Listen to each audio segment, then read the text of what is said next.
স্বাগতম ছাত্ৰ ছাত্ৰীসকল আমি এই চেনেলটোত বৰ্তমান ৰজা কৃষক আৰু নগৰ দ্বাদশ শ্ৰেণীৰ 2 নম্বৰ পাঠ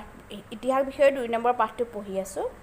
আজি আমি তাৰ ভিতৰত পঢ়িম যে কেনেকৈ মগধৰ উত্থান হৈছিল আৰু মৌৰ্য বংশৰ বিষয়ে এতিয়া তোমালোকে মেপখনত যি গোটেই 16খন মহাজনপদৰ মেপ দিয়া আছে আৰু তাত তোমালোকে ৰঙা চিনেৰে মগধখন দেখিছা এই মগধখন এখন মহাজনপদৰ পৰা লাহে লাহে কিছুমান বিশেষ কাৰণৰ বাবে গৈ পেলাই খ্ৰীষ্টীয় 600 শতিকাৰ পৰা খ্ৰীষ্টপূৰ্ব 200 শতিকাৰ ভিতৰত ইমানেই এখন ডাঙৰ সাম্ৰাজ্যত পৰিণত হৈছিল প্ৰায় দক্ষিণাত্যৰ এটা অঞ্চল বাদ দি পেলাই এখন বিশাল মৌৰ্য সাম্ৰাজ্যত পৰিণত হৈছিল এতিয়া আমি মৌৰ্য সাম্ৰাজ্য অহাৰ আগতে কিয়নো ইমানবিলাক 16খন মহাজনপদৰ ভিতৰত কেৱল মগধে উত্থান হৈ পেলাই মগধৰ ৰাজধানী পাটলিপুত্ৰতে মৌৰ্য বংশৰ প্ৰতিষ্ঠা হ'ল কিয় হ'ল তাৰ বিষয়ে আমি চাওঁ এটা তোমালোকে এই মেপখনত মগধখন অকল মগধখন দেখুৱা হৈছে আৰু এই মেপখনত 400 শতিকাৰ মগধ আমাৰ খ্ৰীষ্টপূৰ্ব মগধ আৰু 600 খ্ৰীষ্টপূৰ্বৰ মগধৰ মাজত তোমালোকে আঞ্চলিক পাৰ্থক্য দেখিবলৈ পাইছা কিমান এলেকা জুৰি সিহঁতি দেশ দুখনৰ বিস্তৃতি আছে 600 শতিকাৰ কিছুমান পৰিঘটনাই মগধৰ উত্থানত সহায় কৰিছিল তাৰ প্ৰধান আছিল লু আকৰ তোমালোকে মহাজনপদৰ মেপকিখন দেখিছা সেই অঞ্চলবিলাকত যে নগৰসমূহ উত্থান হৈছিল তাৰ কাৰণ আছিল বহুল কৃষি কাৰ্য আৰু যুদ্ধ এই দুইটা ক্ষেত্ৰত লুৰ বহুত অত্যাধিক ব্যৱহাৰ গৈ লোহাৰ যিখিনি সজুলি আছিলে সেইকে অৰণ্য চাফা কৰি খেতি কৰিবলৈ সুবিধা হৈছিল আৰু লগতে যুদ্ধৰ কাৰণেও সুবিধা হৈছিল মগধত লুৰ আকৰ যথেষ্ট পৰিমাণে পোৱা গৈছিল গতিকে অস্ত্ৰ শস্ত্ৰ বা কৃষি সজুলিৰ বাবে মগধত কাহানি অভাৱ হোৱা নাছিল তাৰোপৰি মগধে বেলেগ অঞ্চললৈ সেইবিলাকৰ জৰিয়তে ব্যৱসায়হে কৰিছিল গতিকে লুৰ আকৰে মগধৰ উত্থানত যথেষ্ট সহায় কৰিছিল মগধৰ প্ৰথম ৰাজধানী ৰাজগৃহ আছিল প্ৰাকৃতিকভাৱে সুৰক্ষিত ই পাহাৰৰ ওপৰত অৱস্থিত আছিল তোমালোকে এই ফটোখনত ৰাজগৃহৰ প্ৰত্নতান্ত্ৰিক সমল দেখিছা এয়া ৰাজগৃহৰ ভগ্নাংশী আৰু অন্যহাতে পাটলিপুত্ৰ আছিল একেবাৰে নদী কাষৰী অঞ্চলত গংগা উপত্যকা ইয়াৰ উপনদীসমূহৰ কাষত অৱস্থিত গতিকে দুইখন ৰাজধানীয়ে মগধক সুৰক্ষিত কৰি ৰাখিছিল এখন ৰাজধানীয়ে অৰ্থনৈতিকভাৱে সুৰক্ষিত কৰিছিল আৰু এখন ৰাজধানীয়ে অন্যান্য আক্ৰমণকাৰীৰ পৰা সুৰক্ষিত কৰিছিল গতিকে দুইখন ৰাজধানী মগধৰ উত্থানৰ বাবে যথেষ্ট সহায়ক হৈছিল মগধৰ হাবিবিলাকত বিস্তৰ হাতী পোৱা গৈছিল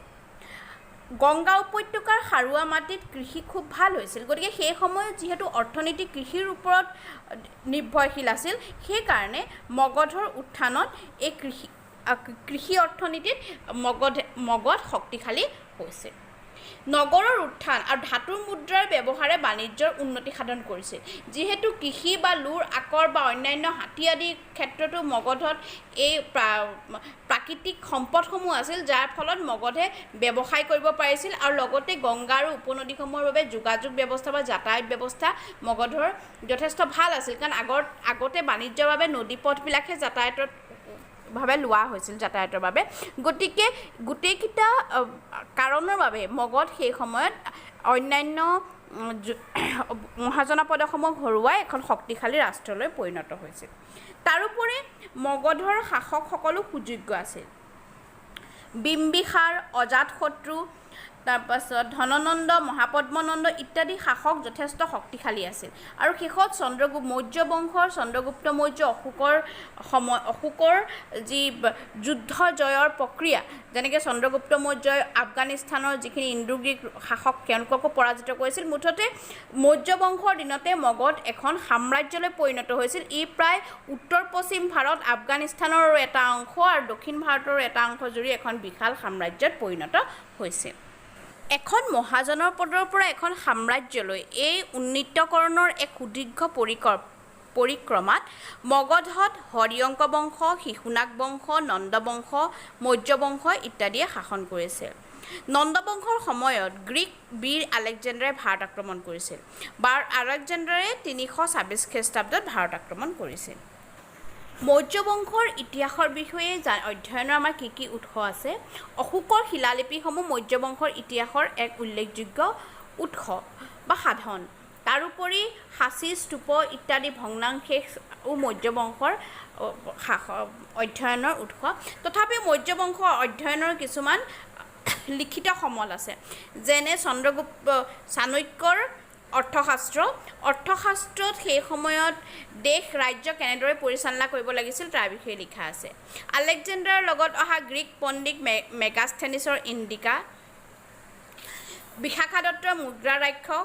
এখন বৌদ্ধ গ্ৰন্থ মহাবংশ জৈন ধৰ্মগ্ৰন্থ পৰিশিষ্ট পাৰ্বণ আকৌ সংস্কৃত গ্ৰন্থ গাৰ্গী সংহিতা বিষ্ণু পুৰাণ ইত্যাদিতো মৌৰ্য বংশৰ ইতিহাসৰ বিষয়ে জানিব পৰা যায় গতিকে অশোকৰ লিপিসমূহৰ বিষয়ে আমি ইয়াৰ পাছত আলোচনা কৰিম সেই লিপিসমূহৰ বিষয়ে তোমালোকৰ পাঠ্যক্ৰমত দিয়া এটা বিশেষ পইণ্ট হিচাপে দিয়াই আছে গতিকে আমি সেইটো পিছত আলোচনা কৰিম গতিকে বৰ্তমান আমি এইটোৱে জানি থওঁ যে মৌৰ্য বংশৰ ইতিহাসৰ অধ্যয়নৰ লিখিত সমল কি আমি আমাৰ আগৰ ভিডিঅ'বিলাকত যেনেকৈ জিজ্ঞাস তথ্য বুলি অতিৰিক্ত পাঠ্যক্ৰমৰ বাহিৰৰ অতিৰিক্ত তথ্যসমূহ তোমালোকক দিছিলোঁ এই ভিডিঅ'টোত মই কিছুমান তথ্য জিজ্ঞাস তথ্য হিচাপে নিদিও মাজে মাজে দিবলৈ গৈ আছোঁ গতিকে মৌৰ্য সাম্ৰাজ্য 321 খ্ৰীষ্টাব্দত প্ৰতিষ্ঠা হৈছিল আৰু ইয়াত তোমালোকে মৌৰ্য সাম্ৰাজ্যৰ গোটেইকেইজন শাসকৰ নাম তোমালোকক দিছোঁ প্ৰথম শাসক আছিল চন্দ্ৰগুপ্ত মৌৰ্য তেওঁ পুত্ৰ আছিল বিন্দুসাৰ তেওঁ পুত্ৰ আছিল অশোক যাক অশোক দ্য গ্ৰেট বুলি কোৱা হয় আৰু তেওঁৰ দিনতেই মৌৰ্য সাম্ৰাজ্যৰ সৰ্বোচ্চ বিস্তৃতি লাভ কৰিছিল সমগ্ৰ উত্তৰ ভাৰত পৰা মধ্য ভাৰতলৈকে কলিংগখন তেওঁ মৌৰ্য সাম্ৰাজ্যৰ ভিতৰত আনিছিল তাৰ পাছৰজন ৰজাৰ নাম আছিল দশৰথ তাৰ পিছৰজন সম্প্ৰতি তেওঁ তাৰ পিছত শালিশোক তাৰ পিছত দেৱবৰ্মন আৰু শাতধৰ্মন আৰু শেষ ৰজা আছিল বৃহদ্ৰথ এইটো আহে মৌৰ্য সাম্ৰাজ্যৰ শেষ ৰজা আৰু মৌৰ্য সাম্ৰাজ্যৰ শেষ ৰজা বৃহদ্ৰথক পুষ্যামিত্ৰ শুংগই হত্যা কৰে তেওঁ মন্ত্ৰী আছিল তেওঁ পুষ্যামিত্ৰ শুংগ এজন ব্ৰাহ্মণ মন্ত্ৰী আছিল আৰু তাৰ পাছত শুংগ বংশৰ প্ৰতিষ্ঠা কৰে গতিকে মৌৰ্য বংশৰ ইতিহাস শুংগ বংশৰ প্ৰতিষ্ঠাৰ লগে লগে শেষ হয় এতিয়া এটা উল্লেখযোগ্য বিষয় হৈছে মৌৰ্য বংশৰ প্ৰশাসনীয় ব্যৱস্থা গতিকে মৌৰ্য সাম্ৰাজ্যখন 5টা ৰাজনৈতিক কেন্দ্ৰত বিভক্ত আছিল ৰাজধানী পাটলিপুত্ৰ তক্ষশিলা উজ্জয়িনী তুশালী আৰু সুবৰ্ণগিৰি এই যিকেইখন প্ৰদেশ এই প্ৰদেশকেইখন 5টা ৰাজনৈতিক কেন্দ্ৰক আমি 5খন প্ৰদেশ বুলি ক'ব পাৰোঁ আৰু প্ৰদেশকেইখন ৰাজপুত্ৰসকলৰ দ্বাৰা তেওঁলোকক গৱৰ্ণৰ বা প্ৰাদেশিক শাসক বুলি ক'ব পাৰোঁ ৰাজপুত্ৰসকলৰ দ্বাৰা পৰিচালিত হৈছিল মেগাস্থেনিছৰ মতে সৈন্যবাহিনী পৰিচালনাৰ বাবে 6খন উপসমিতি আছে সেই উপসমিতিকেইখন আছিল নৌবাহিনী যাতায়ত পদাতিক সৈন্য অশ্ব হাতী আৰু ৰথ আৰু এই যাতায়তৰ যিখন বাহিনী আছিল সেই যাতায়তৰ বাহিনীখনে বাকীবিলাক সৈন্যৰ কাৰণে ৰথৰ যোগান সিহঁতৰ ঘোঁৰা চোৰা যিবিলাক পশুধনৰ দৰকাৰ হৈছে পশুধনৰ বাবে খাদ্যৰ যোগানৰ সকলো হিচাপ নিকাচ সেই বাহিনীখনে কৰিছিল যাতায়তৰ কাম সিমানেই আছিল সৈন্য বাহিনী আৰু অস্ত্ৰ শস্ত্ৰ যোগান ধৰা পশুধনৰ বাবে খাদ্য যোগান ধৰা ইত্যাদি আৰু অশোকে ধৰ্ম মহামাত্য বুলি এক নতুন বিষয়া মনোনীত কৰিছিল তেওঁলোকে অশোকৰ যিখিনি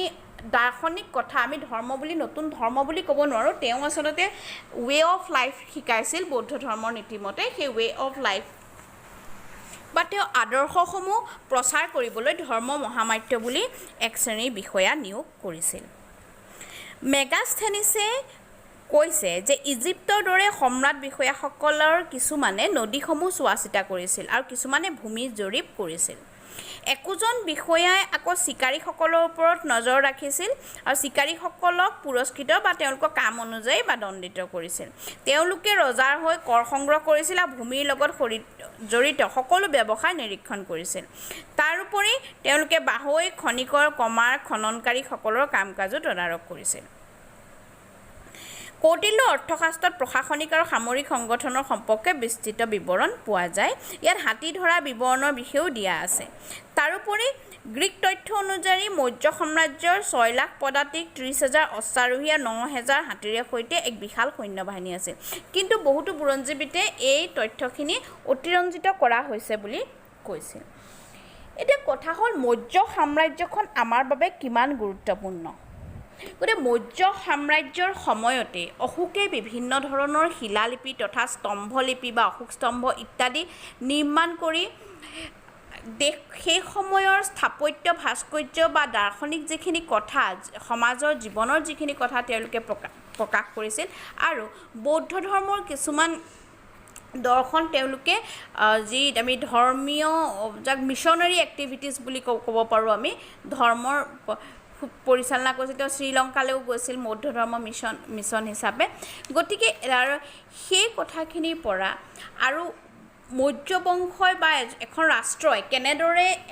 এখন দেশৰ অৰ্থনৈতিক ৰাজনৈতিক প্ৰশাসনীয় ব্যৱস্থাত এক উল্লেখযোগ্য ভূমিকা গ্ৰহণ কৰিব পাৰে তাক আমি ধৰিব পাৰিছোঁ এতিয়া কথা হ'ল যে তোমালোকে এই মেপখন দেখিছা ৰঙা চিনেৰে সৈতে ৰঙা ৰং দি থোৱা আছে এইখিনি হৈছে গোটেই মৌৰ্য সাম্ৰাজ্য বিস্তৃতি গতিকে মৌৰ্য সাম্ৰাজ্য এইকাৰণেই গুৰুত্বপূৰ্ণ যি ভাৰতবৰ্ষৰ এক বিশাল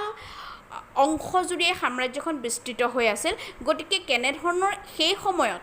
প্ৰশাসনিক ব্যৱস্থাৰ দ্বাৰা ইমান এটা বিশাল অঞ্চল একেজন শাসকৰ অধীনত শাসন কৰাটো ইমান সহজ সাধ্য নাছিল সেইকাৰণে আমি ক'ব পাৰোঁ যে হয়তো প্ৰত্যেক বেলেগ বেলেগ অঞ্চলৰ প্ৰশাসনিক ব্যৱস্থাৰ ক্ষেত্ৰত যে পাটলিপুত্ৰত চলা প্ৰশাসনিক ব্যৱস্থাই গ্ৰহণ কৰা হৈছিল ঠিক তেনেকুৱা নহয় কিন্তু তথাপিও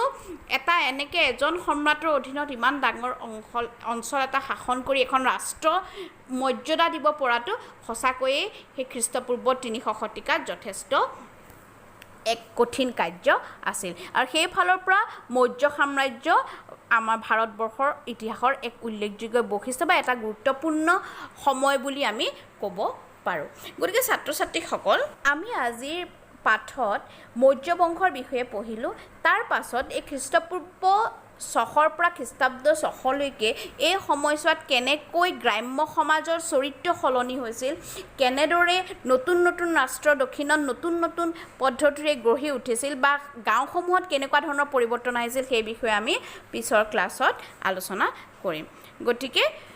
তোমালোকে আজি ভিডিঅ'টোৰ কথাখিনি চাই যদি কিবা বুজি নাপালা বা আৰু কিবা জানিবলগীয়া আছে তোমালোকে মোৰ ভিডিঅ'টোৰ কমেণ্ট কৰি জনাবা কমেণ্ট বক্সত আৰু ভাৰত বুৰঞ্জী বিভিন্ন দিশসমূহৰ অধ্যয়নৰ ক্ষেত্ৰত এই চেনেলটো ছাবস্ক্ৰাইব কৰিবা লাইক কৰিবা ধন্যবাদ